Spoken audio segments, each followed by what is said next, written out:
Pilipinas, ang oras po, 39 na minuto na makalipas ang ika-6 ng gabi.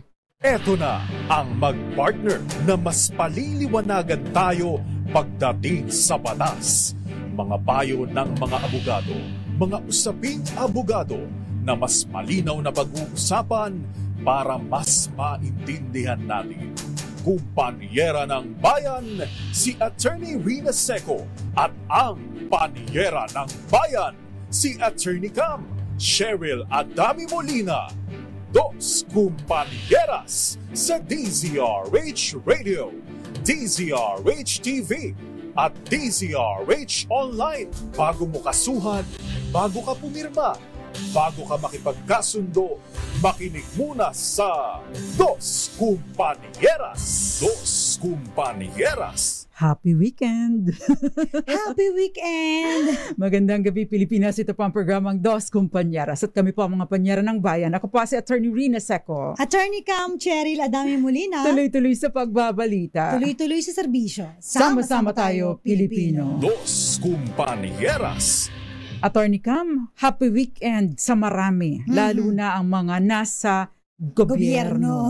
Pero para sa ating mga nasa pribadong kumpanya, tayo po ay may pasok bukas. Yung mga nasa private schools, yes. May pasok po kayo bukas. Pero yung wala pong pasok bukas ay yung dito lamang sa National Capital Region at saka sa Bulacan. Mga public schools, diba? Public schools at saka mga nasa tanggapan ng gobyerno. Bakit, Attorney Cam? Dahil, syempre, in preparation sa World FIBA 2023, nagaganapin po sa Bulacan, dyan sa may Philippine Arena. Yan. Ito po ang kauna-unahang pagkakataon na host ang Pilipinas ng nasabing sports event makalipas ang 45 golden years. Dagdag ko lang po yung golden years. 32 koponan mula sa iba't ibang bansa ang maglalaban-laban para sa nag-iisang trophy. Attorney Cam, anong basa doon?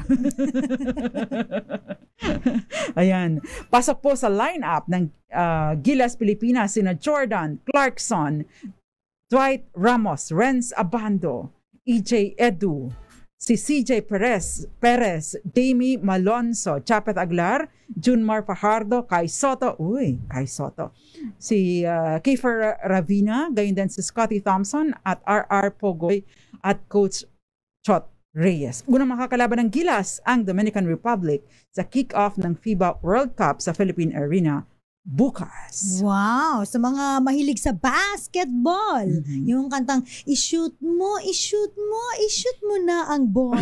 I-shoot mo na ang ball, maglaro ng basketball. All systems go na, Panyera. Oo, ang seguridad na inilatag po ng Philippine National Police para sa FIBA Basketball World Cup 2023 simula po bukas. Sa Interagency Conference po sa Campo Crame kanina, dinetalye po ng PNP ang gagawing security strategy sa sports event. Kabilang po sa mga dumalo sa pulong ang MMDA, BJMP, Manila International Airport at local organizing committee ng FIBA Basketball World Cup 2023. At ayon po sa PNP, nakalatag na po ang preparasyon para sa crowd management, emergency response, at ito, pinakamatindi, traffic control para sa kaligtasan po ng mga dadalo. Matraffic daw ngayon, Attorney Cam. Ayan. Kasi inaasahan na may 2,000 ang bisita at mga kalahok sa FIBA, kabilang po ang mga opisyal ng gobyerno at media mula po sa iba't ibang bansa. Yes. Dos Kumpanieras. Good luck, Gilas! Good luck sa ating mga Pinoy. Yan. Anyway, Attorney Cam, ang talakayan natin ay walang kinalaman sa basketball. Kakantahin ko sana baka biglang baka biglang kumidlat at kainin ako ng lupa. Ang tanong ngayon, Attorney Cam, tatalakayin po natin ay pwede bang tanggihan ang asawa mo kung gusto nitong tingnan ang cellphone mo. O kaya yung iyong phone o yung messages o yung email address. Isama na lang natin yung iyong card, ATM. Di ba? Kasi po, ito po ay nagiging issue ng mga mag-asawa, no? Kapag mag-asawa na, parang automatic, no? Ang pagkakaalam po ng mga misis, kasi ito mga misis, ito yung mga... Usually, ang mga misis, ang mahilig magtingin. Magmarites. Magbutingting ng cellphone ni mister. Although may mga mister din naman, Attorney Cam, na syempre, nag-check. Pero parang, hindi ko alam, natural yata sa mga misis. yung pagiging marites. Pagiging marites. So, yung iba tamang hinala. Yes. Yung iba naman, ay talagang parang merong, anong tawag doon? Instinct ang sinasabi nila, Attorney Cam. Ayan. Kaya kung kayo po ay may mga katanungan, no, ito ay related sa right to privacy na din. Kung kayo po ay may mga katanungan, pwede po kayo magpadala ng inyong mensahe sa 0919-282-6485. Gayon din, meron din po kayong pagkakataon na magpadala ng inyong mga questions sa pamamagitan ng bilang comment sa ating mga social media platforms. Unang-una na ang DZRH TV 4K live stream and the rest ay para kay Attorney Cam. Siyempre sa ating social media platforms sa Facebook po, hanapin niyo po DZRH News, DZRH News Television o kaya po DZRH Dos Compañeras Facebook page. Yes, and ang sagot kaagad ng Gael, yes, for privacy. Pwede. Pwede ang Gael. Alam mo naman, Suki, yan. Since day one, Attorney Cam, ang Gael Enriquez ay parang nasa remote area ng broadcast. Dahil kasama yan lagi sa ating talakayan. Isa sa mga pinaka-loyal na listeners natin, si Gael Enriquez. Naku, isa ako sa mga guilty dito, Panyera. Bakit? Kasi may access ako sa ano. Hindi ako pwedeng maging guilty niyan. Bakit? Tanong mo, wala naman ako asawa. ako guilty kasi ako may access ako sa mga social media, sa cellphone, sa mga banks ng asawa ko. Pero yung asawa ko, siyang access sa Pero akin. alam mo, Attorney Cam, yung bangko, ibang usapin din yun. Ibang usapin po ang telepono. Telepono. At ibang, tsaka yung, pag-uusapan din natin yung mga social media platforms. Ayan. Tsaka cellphone. Of course, saka makinig. Tsaka yung mga mga mahihilig sa mga reels. O kaya yung mga, yung makaluma, yung love letters. Kayo po ba ay mahilig sa, usong-uso, Attorney Cam, no? Puro reels ang nakikita mo, no? Yung mga dating pina-follow ka, hindi ka na pina-follow. Why? Kasi naka-reels. Zero ang pina-follow na nila. Mag-follow ka lang sa kanila, manood ka lang ng video kahit walang kawawaan, alang enta. Alang entang ento. Ayan, diba? Daming ganun, Attorney Cam, no? Marami dyan mga videos on the street of random people, no? Ay, sasabihin, public place naman ito okay lang yan. Diba? Pero legal po ba yun? Yan at iba pa po ang tatalakayin natin tonight. Of course, again, welcome po ang inyong mga questions. Magandang gabi muna. Ang ating suking-suki, Cyber Tito, gayon din si Ricardo Messina at si Gael Enriquez, si Gemadine Cruzado, ay nanunood sa atin. Pinsan ko to, Attorney Cam, dyan sa Malibago, Torrijos. Kasama po si Nanay Meli and Tatay Oni and Tito Elmar, yan si Irog. At saka si Tita Rose at ang anak nilang si Kuya Mario. Mga pinsang buo ito ni Nanay Flory, Attorney Cam. Buong angkan ko, dinadala ko. Laging very supportive. Yes, and speaking of angkan, si John Lawrence Baradi ay nagsa-celebrate ng kanyang kaarawan today. Pamangkin ko yan, Attorney Cam, anak ni Ate Lily and Kuya Edward. Yan. Happy birthday sa'yo. Happy birthday. Ayan. Happy birthday din kay Cheche Alicabar. Ayan. Doon siya ay nasa may Dubai. And of course, on the 26th, Sir RSN. Happy birthday. Nick Dao Junior. Happy birthday sa iyo, sir. Magandang gabi din po sa mga nanonood dyan sa atin sa San Luis, Aurora. Kailan kaya ako makakabalik dyan? And nanonood din sa atin, Attorney Cam, Ma'am Irene Almodovar at Tita Ami Miraflor Garcia, Kenneth Arevalo, and Brian Peña Cruz, Milena, Tulbo Amoy Juliet, and James Anthony Neal, Tar Andelmundo, and Chef Tata Delmundo, and mga nanonood sa atin dyan sa Gasan, Marinduque Public Market. Ayan. Yan. Si Norman Susada nanonood naman po sa may San Luis, Aurora. Magandang gabi po. Ayan. Si Ma'am Grace Recta na Imbag Arabi, Madam, anong ulam natin ngayon? Si Alvin Pobe ba ito? Sending love and care, Attorney Cam, Tintin and Alvin. Yan. Uy, Ayan. si ano yan? Si Miss Christina Palma sa Bohol. Tsaka si Sir Alvin. Magandang gabi po. Nagbuhol ka ba? Hindi. Pero mga taga-Bohol yung mga listeners magandang natin. Maayong gabi ikanin yung tanan, mga Bisaya diha. Uy, Sa Sudan. Oo. Today is Thursday, hindi pa munggo. Ay, hindi pa. Friday pang munggo. Oo. Pero ngayon, masarap pa din ang utan Bisaya and pritong galunggong. Sa amin, Attorney Cam, ano nga ba yung tita Sita, ano na nga ba yung maliliit? Yung parang tawilis. Tapulok ang tawag sa amin doon. Diyan sa mga taga Marinduque, masarap ang pritong tapulok, Attorney Cam. Yung crispy. Uy, crispy tapulok. Parang tawilis. Mas maliit.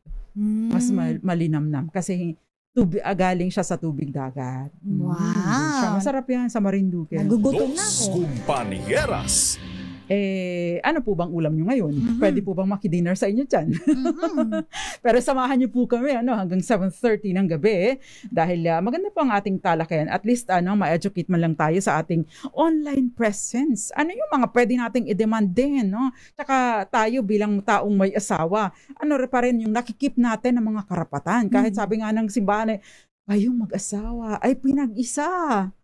Di ba? Paano yun? Hinati ka. Dinala sa kabila.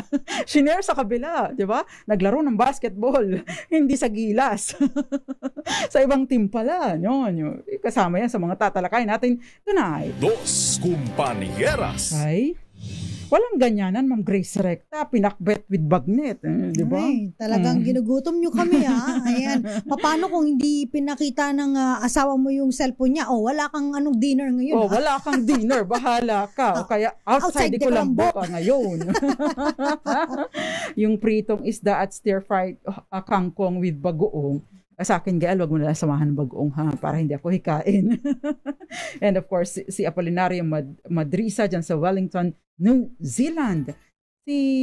Sabi ni Carly Acelo, yung Zulweta versus Court of Appeals, nagsasite na. It's a 1996 case. Ayan.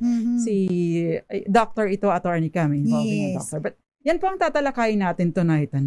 Mahalaga lang na tayo ay aware sa ating mga karapatan. Magbabalik pa ang programang Dos Compañeras. Kami pa rin pa ang inyong mga nakakasama. Ako pa si Attorney Rina Seco. Attorney Cam Cheryl Adami Molina. At kami po ang Dos Compañeras. Dos Compañeras. Dos Compañeras. Nagbabalik po ang programang Dos Compañeras. Kami po ang mga panyera ng bayan. Ako pa si Attorney Rina Seco. Attorney Cam Cheryl Adami Molina. At tinatalakay po natin kung pwede mo bang tanggihan ang asawa mo kung gusto nitong tingnan ang iyong cellphone. Yan, napakagandang topic. Lahat relate. Kasi po, yung mga misis, laging gustong, ano yan, pacheck ka ng cellphone. Lagi-laging hawak ang cellphone. Bakit meron niyang passcode? Charot. Lagi-laging may hawak na cellphone, hindi sumasagot. Kaya, Dot-dot ng dot-dot. Pero pag magkahiwalay kayo, lagi pagkasama ka, laging hawak ang cellphone. Pag hindi kayo magkasama, alam mong hawak pa rin ang cellphone. Pero pag tinawagan mo, tinext mo, hindi sumasagot.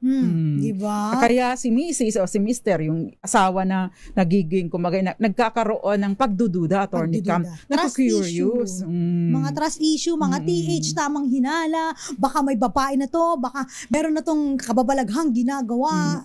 Diba, ang means of communication natin, hindi na through telephone cellphone na ngayon. Halos wala na ngayong landline, bibihira na, Attorney Cam. Kaya dapat maamyandahan na yung Anti-Wiretapping Act dahil 1965 pa ito, Attorney Cam. Wala nang war ngayon. Bibihirang-bihira na. Dos Compañeras. Okay, so pahapiyawan po natin yung kasong Zulweta versus Court of Appeals and Martin.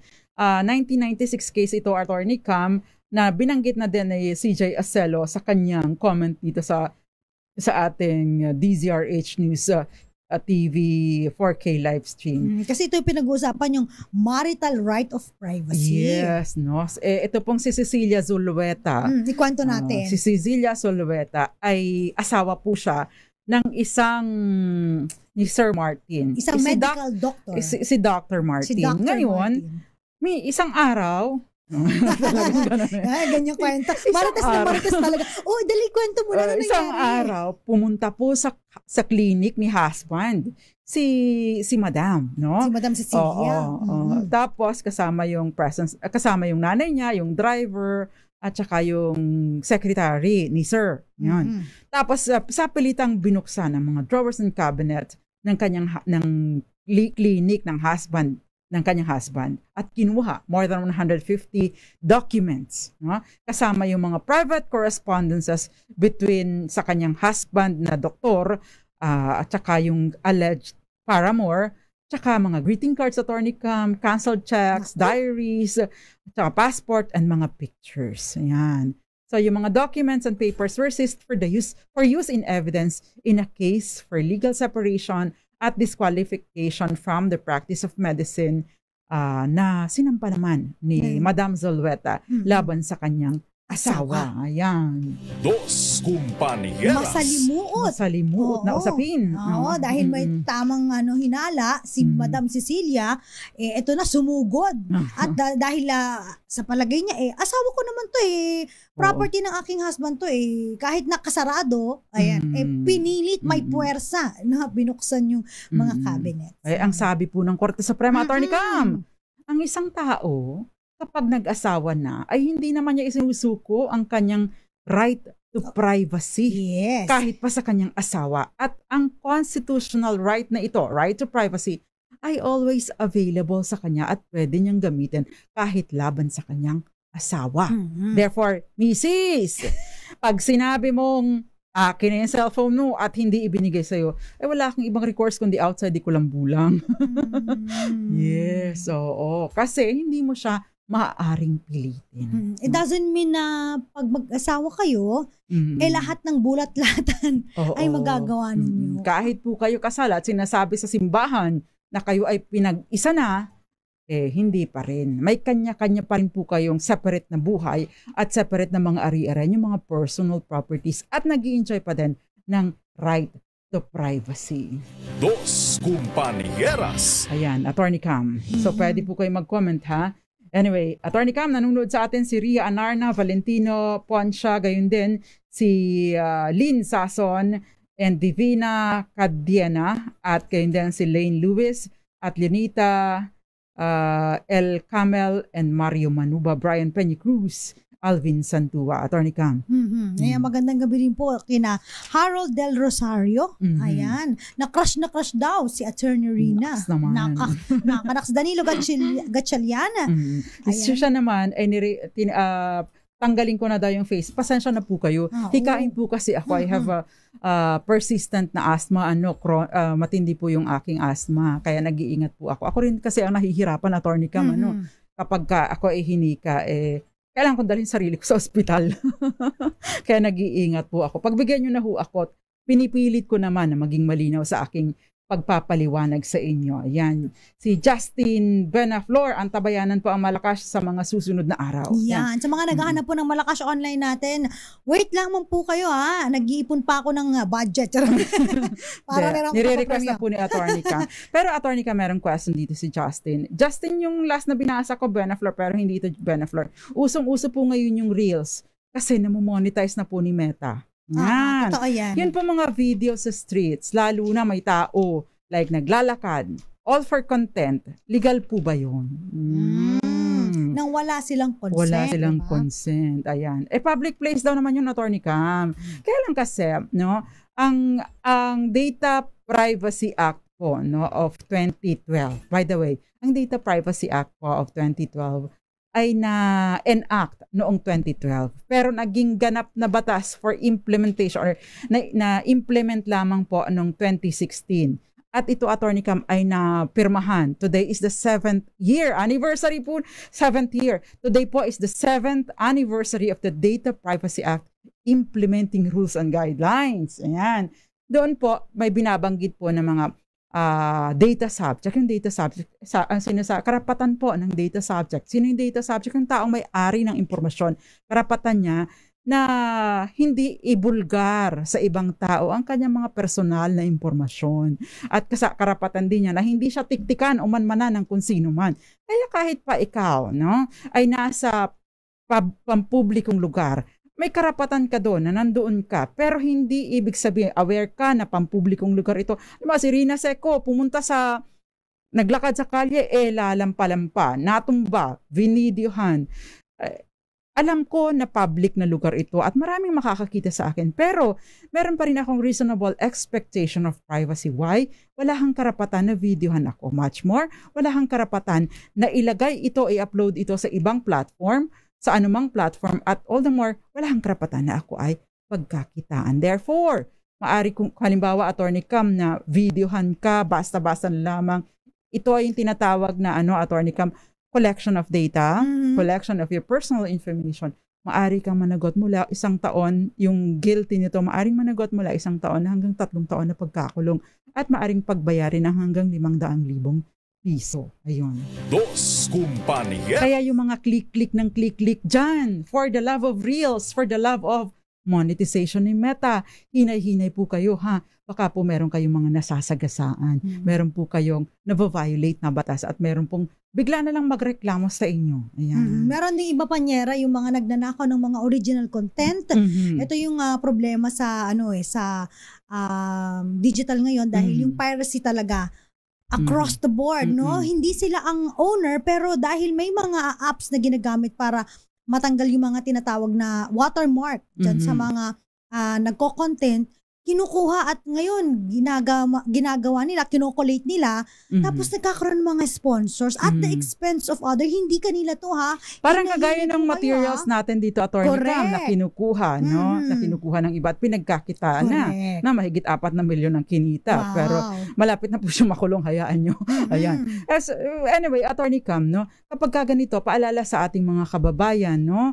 Yung pong pagkamarites natin at pagiging tol, ito ang latest, hinay-hinay lang po. Dahil baka po kayo ay nakakasagasa na or nakaka-violate na kayo ng batas. Ayan. Dos Compañeras. By the way, yung piracy po na binabanggit na Attorney Cam, baka naisipin nyo, oy, pirata sa dagat. Na?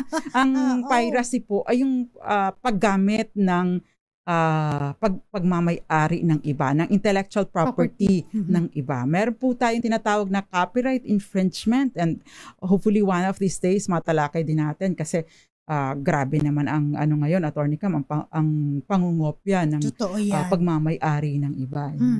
Ayan. Pati yung trademark, di ba, paggamit ng trademark ng iba. And by the way po masasabi mo, hindi naman yan registered pwede kayang gamitin. No. Ang isa pong material, no, ang isa pong creation ay protected from the moment of its creation at hindi nangangailangan na mairehistro sa Intellectual Property Office para ma-enforce ang karapatan ng may-ari nito na na i-monetize ito at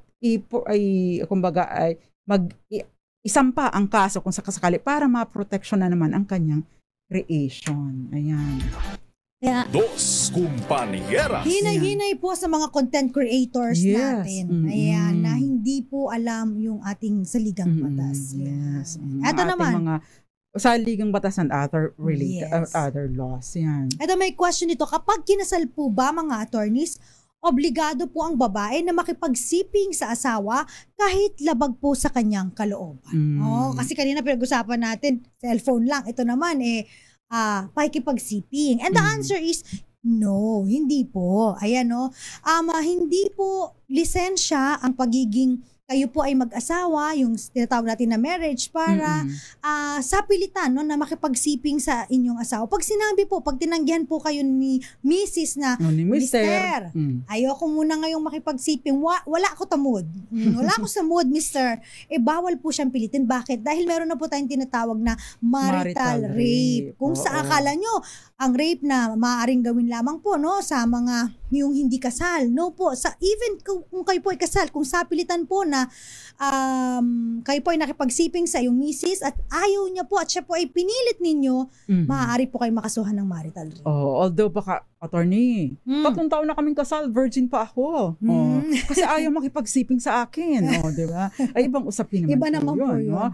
Yung talagang deliberate na walang valid na reason, deliberate na refusal to consummate the marriage. Maaari naman pong ito ay ma-interpret or isipin, no, na pumasok doon sa psychological incapacity. Take note, no, what differentiates marriage from other relationships is yung inyong anong tawag doon, yung pakikipag-niig, pakikipag-isa, no? I don't know what it's called. Paano pa? Oo, kasi wala namang talik na yan. Na it becomes, in essence, it becomes an obligation na din, no? Hindi lang ibig sabihin na obligasyon mo, sige, obligasyon, karapatan ko ito. Sige, halika dito, i-exercise natin ang karapatan mo. Hindi ganon. Parang Juday lang, ano? Oo nga eh. Dos Compañeras. Next, Attorney Cam. Ayun na yun. Ayun na ba yun? Napakwento tayo doon. Napakwento tayo doon sa Okay, ito naman, Attorney Cam. Again, yung take note po of the reasonable expectation of privacy, no? Kahit pa nasa pampublikong lugar, wag yung, dahil lahat tayo naka-cellphone na, video, interesting. Yun. Paano pagka merong isang malakas-lakas ang loob o assertive sa kanyang karapatan, pumunta sa National Privacy Commission. And speaking of which, magandang gabi muna sa iyo, no? Attorney Francis Acero ng National Privacy Commission. Attorney Cam, ito yung question ni Marife. Kung halimbawa po, attorney, hindi pinapaalam ng asawa ko sa akin ang sweldo niya. Oy, ang ganda niyang tanong na yan. Binibigyan lang po niya ako ng fixed allowance, panggasto sa bahay, pati po sa mga bata, kada sweldo. Pero hindi po sapat dahil napakamahal na po ng mga bilihin ngayon. Humihingi akong dagdag pero ayaw dahil wala na daw matitira sa kanya. Wala din naman daw aumento sa sahod niya. Ayaw naman niya sabihin kung magkano. Yun po ba pwedeng ipilit ko na makita ang payslip niya? Ayan. Yung mga mister na nagtatago ng payslips. Hello, magandang gabi. Magandang gabi. Dos Compañeras. Anong ang kasabihan yun, Attorney Cam? Tabi-tabi po. Ang tawag yun. Ang tamaan, wag magalit. Anong tawag doon? Tama, ang tamaan, guilty. Bata-bata sa langit. Ang tamaan. Bukol. Ayan, yan po ang meron pa pala, Attorney Cam. Before we pause for commercial, sagutin na natin ito. Ito, Attorney Cam, may ATM payslip issue. Okay. Ang tanong ngayon, yun bang sweldo? Yung sweldo, sino ba ang nagmamay-ari nun? Is it an exclusive property of the one earning na may asawa na? Or ito ay pagmamay-ari nilang dalawa ng mag-asawa? Okay. Sa Article 91 ng Family Code po, yung mga yung community property pinag-uusapan property owned by the spouses at the time of the celebration of the marriage or acquired thereafter ay conjugal. Ibig sabihin silang dalawa ang nagmamay-ari. So if you are married, hindi lang para sa iyo ang sweldo mo. Listen, mga misis. Oy, miss, para sa inyo naman ito ngayon. Kung hindi nyo masilip ang cellphone, masisilip nyo ang payslip. Oy, sabi ng Dos Compañeras, Article 91, Family Code. Dahil ito ay pag-aari nating dalawa. Sinasabi ito ng batas. So, pwede po ninyo yung sweldo ng taong may asawa na kumikita ay hindi lang para sa kanya. Sabi po ng batas, considered community property ito, kayong dalawa ang nagmamay-ari. Ibig sabihin, it follows, may karapatan kayo. Dahil kayo ang may-ari nito, karapatan mong malaman kung magkano ito. Diba? So, supposedly, hati kayo dun diba? Ito ang malupit naman kasi minsan, Panyera.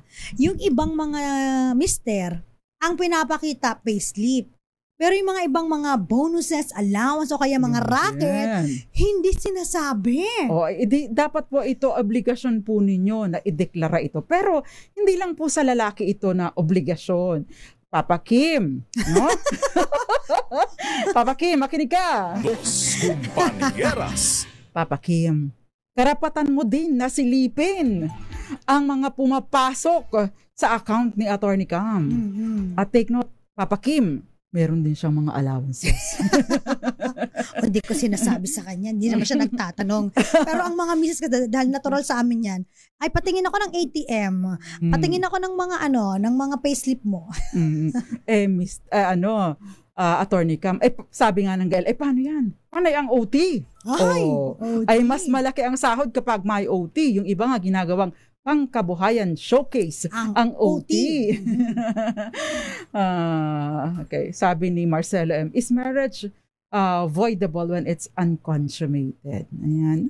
Of course, may mga hindi po sa lahat ng pagkakataon. Pero yung hindi kinoconsummate ng matagal na dahil may deliberate na unjustified refusal, ano na nga bang kaso yun? Si Chiming Choy. Chiming Choy. Diba? Dahil bagaman at maliit yung kanya, no? Hindi naman yun ang rason kung bakit hindi na-consummate ang kanilang kasal. The reason was, ang dahilan ay dahil nga po ayaw makipagsiping. No? Sabi nga ni ano ang pangalan ni Gina Choi, virgin pa po ako. Ay pareho silang in-examine ng doktor, di ba? Pero walang malinaw na naging detalye doon sa examination ni Mr. Choi ng lalaki. Paano lamang maliit, nasabi lang. Anyway, going back to sahod. Sikat na sikat kasi yung kaso na yun. Alam ng mga law student yan. Ayan. So, going back to sahod, Mrs. Mr., pwede nyong silipin, karapatan nyong malaman kung magkano ang sinasahod. Sweldo, allowances, Papa Kim and the rest, no? May karapatan po kayong malaman ang mga ito. Dos Compañeras. Ay, binuko naman tayo ni Panyera. Sorry po. Sweldo lang, entrega, mga honorarium hindi na. Ito yung mga tinatago Mga napupuslit Ayan. Sabi ni Sir Hill Ocampo, magandang gabi, mga nanonood at nakikinig. Ayan. Thank you very much po. Sabi ni Maricor Angeles, ang sad naman. Saan po yung sad? Yan, si Ruben Paulite, magandang gabi po sa inyong dalawa dyan. Shout out naman po dyan. Shout out po sa inyo.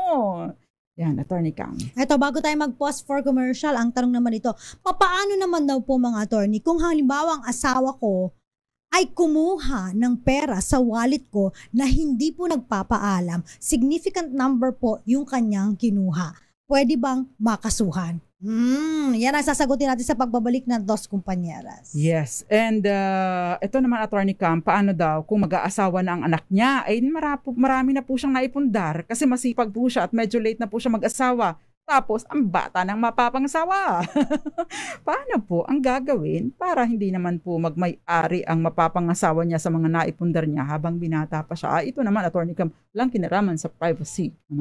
Keeping keeping wealth. Yan po at iba pa sa atin pong pagbabalik. Kami pa rin po ang inyong mga nakakasama. Diyan lang ho kayo ha. Huwag ka kayong lilipat ng estasyon. Ang lilipat ng estasyon, walang shout out. Ang lilipat ng isang liliit. Ang sahod. Bala kayo dyan. Walang diminution of benefit. Joke lang. Ibang liit pala yun. Nakakasama po ninyo. Ako po si Attorney Rina Seco. Attorney Cam. Cherry Ladami Molina. At kami po ang Dos Compañeras. Dos Compañeras. Dos Compañeras. Nagbabalik po ang programang Dos Compañeras. Ang nag-leave. Ano daw, Attorney Cam? Lumiit na? Oo. May nag-leave ba dyan? May nag-leave daw ba? Ay, lumit ang sahod. Aray ko, sabi niya, tinamaan naman ako doon sa maliit. Ako po, maliit ang sahod. Maliit ang sahod. Kayo naman. Ma'am Marisa Lauresta, magandang gabi sa iyo. Teacher ito sa Buena Vista Central School, Attorney Cam. Gayun din, dati pa ba natin itong technician? Si Sir Nestor Aragon, nakikinig, nanunood sa atin. Ang ganda ng topic. Nakikinig ako sa programa nyo ngayon. Ang ganda ng topic nyo. Gusto kong malaman kung pwede na bang hindi makialam ang partner sa personal na cellphone. Okay, so magandang gabi sa iyo, Sir Nestor Aragon, at mga dating technician ng DYRC Action Radio Cebu. Magandang gabi na din sa mga taga Love Radio General Santos City. Yan. Tsaka alam mo, Panyera, doon sa mga ayaw magpakita ng, o kaya tinitignan yung mga social media platforms ng inyong asawa, kung gagawa ng kalokohan yan, yung iba dyan, Panyera, kahit ipakita niya sa'yo, kunyari walang nakalagay, gumagawa ng mga ibang account. Tapos doon sila o kaya may extra cellphone. Yeah, na nakatago. Diba? Kaya kung gusto may paraan, kung ayaw may dahilan. Tama. Dos Compañeras. Ayan, sige, Attorney Cam, ituloy mo. Ang tanong, kapag ang asawa daw po ay kumuha ng pera sa wallet at significant po ang kinuhang pera, maaari ko bang kasuhan ng aking asawa? Uy, Diyos ko, ito yung... O, diba, what is yours is mine. What is mine is yours. Di ba yung Paano siguro... ko naman nanakawin ang pag-aari ko din? Oo. Aber? At saka, tandaan po ninyo sa Revised Penal Code, sa Article 332, meron po tayong tinatawag na persons exempt, sa criminal liability. Kasama po dito yung mga kaso ng theft, swindling, malicious mischief sa mga mag-asawa. Yes, Ayan. sa mag-asawa. Nag-extend din po ito sa anak, no? Yes. At saka sa kapatid, even in-laws, basta magkakasama sila sa bahay. Oo, pero kung nakahiwalay na, makabilang bahay na, hindi na po ito nag-a-apply. Thank you very much, Attorney Cam. Tawan-tawa ka. Anong tinatawanan Sa mo? makabilang bahay. Ay, mas mahirap naman kung sumakabilang buhay. Sa bagay, di ba? Mas Dos Compañeras. baka nga iba, mas tanggapin na sa makabilang buhay kaysa sa makabilang bahay, di ba? Huwag ka mag-alala, ipagtitirik natin Ng kandila. ng kandila. Ayan. Ayan. Anyway, ito, Attorney Cam, may question dito. May question ka kanina, parang nabanggit mo. Yung si Margina, yung mag-aasawa na yung anak niya, Yan. very protective. Ma'am ba ito? Ma'am, or sir, baka ito ay Margina kasi Attorney Cam, baka a joint account ng nilang mag-asawa. Si Mark at Gina. Si Charot. Mark at Gina, sabi niya ganun. Ito naman delikadong maging, parang delikado maging biyanan itong si Ma'am Gina. Di ba, Attorney Cam? Pag ganito magiging biyanan mo, nakakatakot. No? Ay, sana ko lang yan. Oh. Anyway, baka naman meron siyang may mga apprehensions lang siya. At gusto lang din niya na hindi masayang yung pinaghirapan ng kanyang anak. No? Yung mag-aasawa na ang anak niya na medyo late na, tapos marami nang naipundar kasi masipag po siya at medyo late na nga siya. Ang mapapangasawa naman niya, napakabata. Paano gagawin para hindi magmay-ari ng mapapangasawa niya sa mga naipundar niya habang binata pa? Simple lang po. Kayo po ba o sila po ba ay wag po kayo makialam, pero isa-adjust po ninyo sa anak mo para masigurado mo, if you want, kung talagang mahal ka nga niyan, mag-execute kayo ng prenuptial agreement. Correct. Anong ibig sabihin nito? Magkakasundo po kayo, sila, hindi, bago ikasal, hindi kayo kasali, kakasundo po, magpipirmahan po sila na ganito ang magiging property regime natin. Hindi natin isasali yung mga properties na na-acquire ko, pati na din yung mga na-acquire mo, no? So ang atin lang ay yung mga na ipupundar natin onward. So habang pagkakasal na tayo, pwede din naman magkasundo sila. Ang iyo ay iyo, ang akin ay akin, no? Paano kung dumami ang view sa reels? Pamantawa ako dun kasi wala akong makita kundi puro kalokohan sa Facebook, nakakatamad na, Attorney Cam, no? Anyway, so yun po, prenuptial agreement. Pero wag po kayong makialam sa kanilang magiging desisyon. Kausapin niyo po ang inyong anak, no?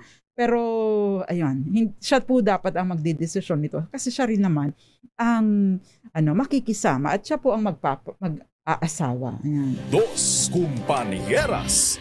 Tama, mag-prenup kayo. Ayan, next, Attorney Cam. We have few minutes left. Eto, sabi naman dito, paano po kung ayaw akong sustentuhan ng asawa ko? Ang sinusustentuhan lang po niya ay yung mga anak ko.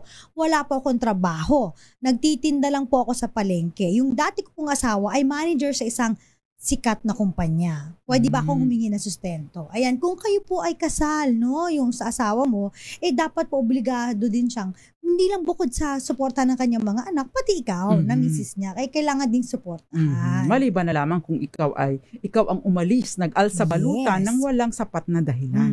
Walang basihan. Walang basihan. Pero kung kasal pa rin po kayo, tapos siya yung umalis, o kaya naman ay kayo ay may basihan kaya kayo umalis, pwede po kayo manghingi pa rin ng sustento. Si Perlita, Attorney Cam, separated na po kami ng husband ko who works in the government.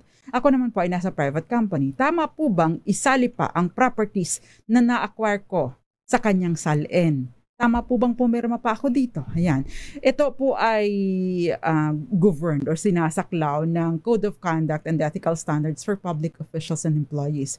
Yung conjugal properties po, isinasama pa din. Actually, in fact, nakaranas din kasi ako, Attorney Cam, nitong mag-fill out ng SALN because I work in the government for more than 2 years now. Diyan lang, sa malapit, kapitbahay. Anyway, so pati po yung mga anak, no, na nakatira na below 18 na nakatira pa rin sa inyo ay kasama po sa mga dinideclare sa statement of assets, liabilities, and net worth. Ngayon, kung halimbawa po kayo ay, kung halimbawa naman po, as to perma, no? Usually pagka same yung both spouses ay nasa gobyerno, pwede po kasing mag-joint filing ng SALN. Kung kayo naman po ay kagaya sa sitwasyon ninyo na nasa private at siya is nasa government, siya lang po, pero i-NA nyo. Ipapa-NA. Parang iti-take off nyo po doon yung box na nakalagay doon, NA, not applicable. Oo. Pero as to declaration, nire-require po pati yung mga conjugal assets. So kasama po dapat yun. Ayun. Kasi tinitignan panyera, no? Pagpasok mo, ano ba yung mga assets na naipundar ninyong mag-asawa? Sobra-sobra, biglang nag-accumulate ng tapos, assets. Biglang after 5 taon lang, ang dami mo lang multi-millionaire ka na. Nabiling mga properties. Tapos, magkano ba ang iyong sinasahod? Pati sahod ng misis mo. Magkakaroon ng comparison. Kaya may mga nangyayaring lifestyle check, Attorney Cam. Ayan. Dos Kumpanieras. Joanne Conhinang, magandang gabi sa iyo. And of course, nakikiramay kami sa pagyaon ng inyong minamahal sa buhay. Ayan, Attorney Cam, ikaw pa ba o mayroon ka pa bang question or basahin ko na to? Ito si Danilo Gatchalian ba yan? Sige, go on, Attorney Sabi Cam. rito, tanong ko lang po, may friend po ako na 30 years na po silang hiwalay, kasal. Pareho na po silang may mga pamilya. Ano daw ang gagawin po niya para mawalang bisa ang kasal? Ito naman yung yung 30 parehong sumakabilang bahay. Ayan, so depende po, no, Panyera, ikaw ang pinaka-magaling dito sa 30 years nang hiwalay? Kahit po 1,000 years na po kayong hiwalay, kung hindi pa po kayo annulled, wala pang basbas ng korte ang inyong paghiwalay, hindi pa rin po. Ang maganda po niyan, magkonsulta kayo personal sa abogado kung meron bang sapat na batayan para ipawalang bisa o baka naman ipadeklarang walang bisa ang inyong kasal. Dos Kumpanieras. Last na lang, Attorney Cam, si Didi. Sabi niya, attorneys in this digital age, legal po ba yung last will and testament na sa halip na sulat ay video recording na lang, kagaya po ng mga nasa movies? Ayan, interesting. Oo. Diba? Kasi kopong-kopong ang civil code. Kasi ang sabi nyo, holographic, sinulat. Notarial, sulat din. Kasi nung panahon na yun, wala pang video. Wala pang video, okay. Ang mga issues kasi, Attorney Cam, with yung mga video na will, hindi siya nagko-comply with the formalities of the law. Take note po, napaka-stricto po ng batas pagdating sa mga formalities, mga formalidad. Isa-isa po yan, no, sa mga requirement ng batas. Kasi nakapag-probate na din ako, Attorney Cam. Isa-isa po ng mga requirement ng batas. Isa-isa kailangan mo patunayan talaga sa korte, no? Ini-inspect, no? And then, of course, yung there is also a possibility ng absence ng witnesses o kaya naman, Attorney Cam, yung na-edit, di ba? Yung authenticity. Yung kasi mahirap na ito. Pag na-alter ito, mahirap nang ibalik, no? Correct. Yan. So paano mo ngayon, lalo na ngayon, ang daling magmaniobra ng video. Tingnan mo si Trump, si former President Donald Trump. Nakikita mo na nasa kulungan na hindi naman pala. O, diba? Mga ganon. So, sabi po ng Hill versus Marciano, yung compliance sa mga formalities ng batas ay essential para sa validity ng will. Ayan. Ito naman, wala na po tayong oras. May mga questions pa dito tungkol sa picture ng asawa niya na pinost mismo ng kanyang kalaguyo. Meron pang question dito about recorded conversation ng husband at ng kanyang kalaguyo. Meron pang question dito, may comment dito, unfair po ang batas. Ang sinasabi lang po ng batas, wag po ninyong, hindi po unfair. Ang sinasabi lang po ng batas ay wag po ninyong idadaan sa inyong mga kamay ang batas. No? Meron po mga available remedies, yun po ang i-resort natin or gagamitin natin. Dos Kumpanieras. Attorney Cam, bukas is Friday. Again, para po sa ating mga nasa pribadong kumpanya, may pasok po tayo, nasa pribadong eskwelahan, may pasok po tayo or kayo, di pala ako kasali doon. Pero sa Monday po, holiday po para sa lahat. Regular holiday because it's National Heroes Day. So it's a long weekend for a lot of us. So mag-iingat po tayo. Medyo traffic daw dito sa area natin, sa NCR, sa Metro Manila. So ingat pa rin po tayo. Yan. Maraming salamat po ha. Hay nga pala kay Nanay Jovita Papawil, kay Mama Sinta, and Nanay Connie Vista, and advance happy birthday kay Papa Wilson. Sinong Imperial. Wilson? Okay. Abang Wilson pala. And happy birthday sa iyo, Sir Junic daw. And of course, happy birthday din sa iyo sa pamangkin ko kay John Lawrence Baradi. Ate Lily Baradi and of course, Ate Ching Elag, maraming salamat sa panonood ninyo sa amin. Nakasama po ninyo ang mga panyera ng bayan. Ako pa si Attorney Rina Seco. Attorney Cam, Cheryl Adami Molina. Tuloy-tuloy sa pagbabalita. Tuloy-tuloy sa serbisyo. Sama-sama tayo, Pilipino. Magandang gabi. Dos Compañeras.